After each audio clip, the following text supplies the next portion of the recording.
वृंदावन के मशहूर संत प्रेमानंद महाराज जी के पास रोज हजारों लोग अपनी समस्याएं लेकर पहुंचते हैं। अक्सर लोगों के मन में एक बड़ा सवाल होता है, क्या बुरी नजर सच में लगती है? क्या किसी की बुरी सोच हमारे हंसते खेलते परिवार या काम को बिगाड़ सकती है? इस विषय पर महाराज जी ने बहुत ही सरल शब्दों में एक गहरी बात समझाई है।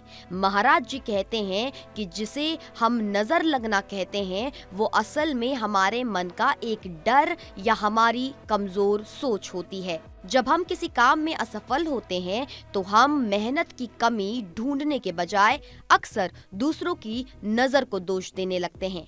महाराज जी अंधविश्वास की कड़ी आलोचना करते हैं। वे कहते हैं कि बहुत से लोग नजर से बचने के लिए घर के बाहर काला जूता टांग देते हैं, मिर्च लगाते हैं या डरावने मुखौटे लगाते हैं। महाराज जी पूछते हैं, क्या आपको लगता है कि एक फटा हुआ जूता आपके घर की रक्षा कर सकता है?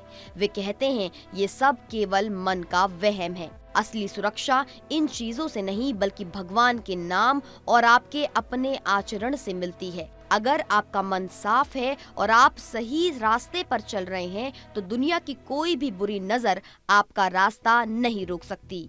महाराज जी का कहना है कि नकारात्मक ऊर्जा या नेगेटिविटी से बचने का सबसे आसान तरीका है मानसिक मजबूती। जब हमारा मन कमजोर होता है तभी हमें डर लगता है, लेकिन जब हम भगवान की शरण में होते हैं तो हमारा आत्मविश्वास बढ़ जाता है।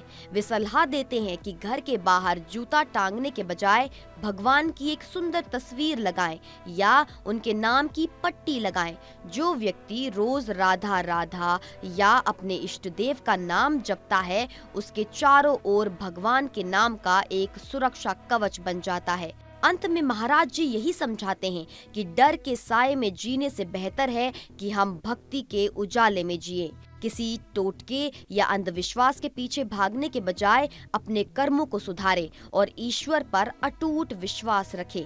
याद रखें, जो व्यक्ति माया के मालिक यानी परमात्मा से जुड़ा है, उसे इस दुनिया की किसी भी बुरी नजर से डरने की कोई जरूरत नहीं है। अपनी सोच को सकारात्मक रखिए, क्योंकि आपकी भक्ति ही हर मुसीबत का सबसे बड़ा और पक्का इलाज है।